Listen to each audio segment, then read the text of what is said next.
besties, welcome back to my channel. It's your girl Stels. If you're new here, welcome. If you're a returning subscriber, thank you so much for tuning in. Today we're going to talk about some investment opportunities here in Canada, some that I am actually doing and some that I feel like you should know about. Yes. Please like this video, share this video, subscribe if you're not, and let's get right into it. So the first thing I'm going to talk about is I am not a financial advisor, disclaimer. Maybe yet, I'm not. But I used to work in the financial sector in the bank in Nigeria, so I'm kind of interested in these things. So, and I like to share knowledge about these things. So the first thing I'll talk about is the FHSA. It's called the First Home Savings Account, and you can actually get this from any bank of your choice. I bank with TD Bank, so I have an FHSA with TD Bank. The reason I opened an FHSA with TD Bank, as that when I opened it, is because they were running a promo that if you open the account and you deposit a particular sum in the account, you get $100. So I think the promo is still ongoing. Make your inquiry. I don't like to just drop my money and not get any benefits anyway, because there are some FHSAs where you just drop your money and nobody's giving you anything. So I just like the incentive. That's why I went to TD Bank. Nothing special.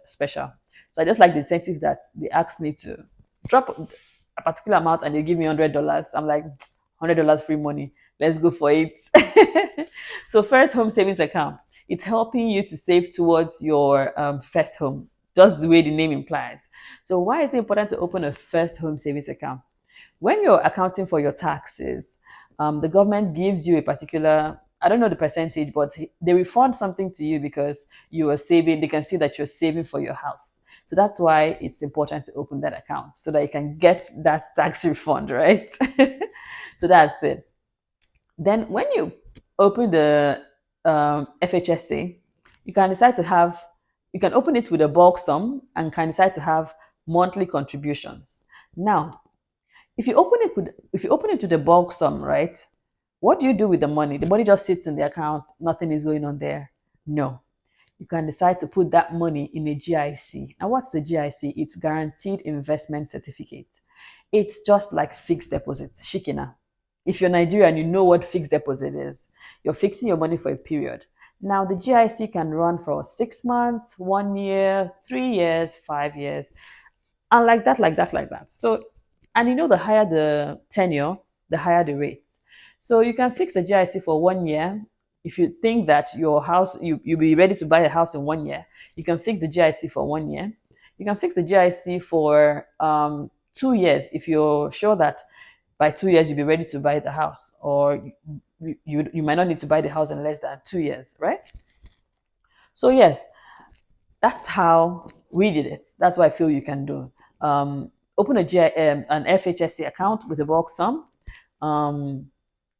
Put the money in a GIC for a particular tenure, so that it's not just sitting idle, it's actually generating funds for you as well. Then if you want, you can also have monthly contributions on that FHSA. Like the bulk sum you used to open the account is invested in this fixed deposit, this GIC, but you can actually still have mutual funds. Mutual funds still have their own interest rates, right? Which can be a monthly deduction from your account. So now we have the bulk sum, which is in the GIC. We still have the one that's deducted monthly, you know, so that we know that we are still saving for the house, right? It's not just that first bulk sum that is the money that we use for the house. Okay, so you can be saving, you can be having the monthly contribution in the mutual fund, which is still generating. It's not just there sitting in the FHSC doing nothing. The monthly contribution into a mutual fund is generating income for you, as well as the bulk sum you fixed in the GSC. The GIC is generating income for you.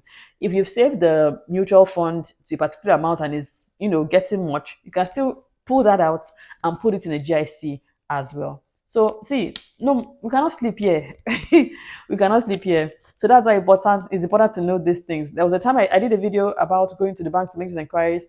These are one of the things I asked there, and I have some intelligent people I've been liaising with as well that give me this information. So that's all you need to know about GIC and FHSA. Now, GIC is not only opened when you have an FHSA. There's something called TFSA. TFSA.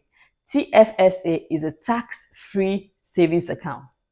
Now, this account, It's a savings account basically. It's an account where it's not the interest rate is not great. It's not great. Like normal savings account here in Canada, if I tell you the rate, you will run. I don't think it's up to 1% savings account, But if you open a TFSA, you can pull out bulk funds from your normal account to the TFSA. And indeed, you can now open a GIC from that TFSA. A GIC is a guaranteed investment certificate. Same thing, you open a GIC for your first home savings account, you can open a GIC as well for your TFSA. So it's generating income for you for a particular fixed tenor or particular period of time. So having a savings account in Canada is quite tricky because there are charges accrued on certain transactions. Okay.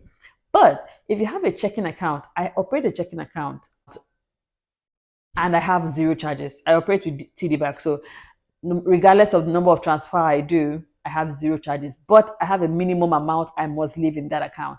If I fall short of that minimum account amount, I'll start accruing charges. So to me, I feel like um, you can be careful. If you're a careful spender, you can decide to open the savings account.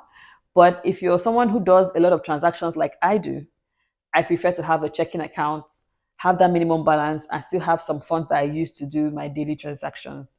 Um, yeah, so that's it. A lot of people have savings accounts because uh, they are trying to be mindful of their spending. I know what I spend, so I prefer to not get charged, but have that stocked money in as a cushion for not getting charged than to not be able to spend and whenever I spend I get charged. No, I don't want to be in that boat.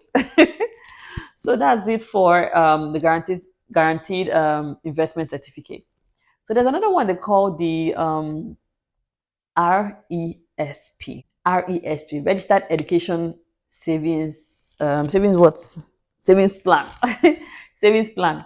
So this one is savings towards your child's future or your children's future, regardless. And in this situation, you need to pay for college. Right now, primary school, let me use the word primary school, and secondary school is free. For permanent residents in Canada, it's free. However, when your child enters college, it's not free again, you have to pay. So government is saying that if you save at least 2005 at most, sorry, not at most, if you save at most $2,500 every year, the government can give you $500, like a cap. You must not save more than 2,500 in that account every year. Look into, because you are settled. It's not something like you have to start planning again when the child is about to get into college. At least you know that his college fees or her college fees have been settled, right? And you can actually borrow from that fund. I don't know how many times you can borrow. For example, you have an urgent need, you can actually go to your bank and borrow from that fund. But I believe that once you borrow from that fund, that particular amount you borrowed will be taxed. But if you're using that money to pay for tuition or anything, but I think you have to refund it too. That I don't know. But if you're using the money for tuition or anything educational, once you withdraw that money, it's not taxed. Here everything is tax, tax, tax, tax. So it's a tax-free um, savings plan. Another one I want to talk about is the retirement savings plan. Retirement savings plan is also very nice. It's also tax-free. But I would like to say that you need to find out if your employer has that match. If your employer, because some employers will match. My employer doesn't have it. I did make my inquiry when I tried to, open the account. So some employers actually match that, whatever your contribution is.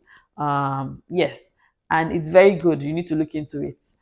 Another thing is opening an electronic account. Like a lot of people, when I came in, I was skeptical. I was like, see, any bank that cannot go physical and withdraw my money, I cannot open that account.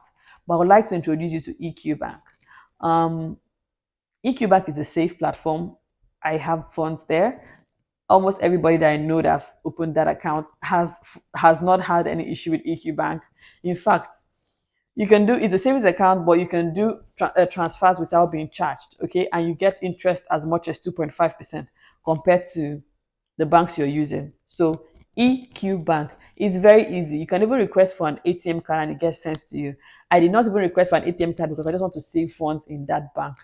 Once you open EQ Bank, you can actually, aside from the 2.5% savings, you can open GIC. The GIC rates are very, very, very much competitive compared to normal banks.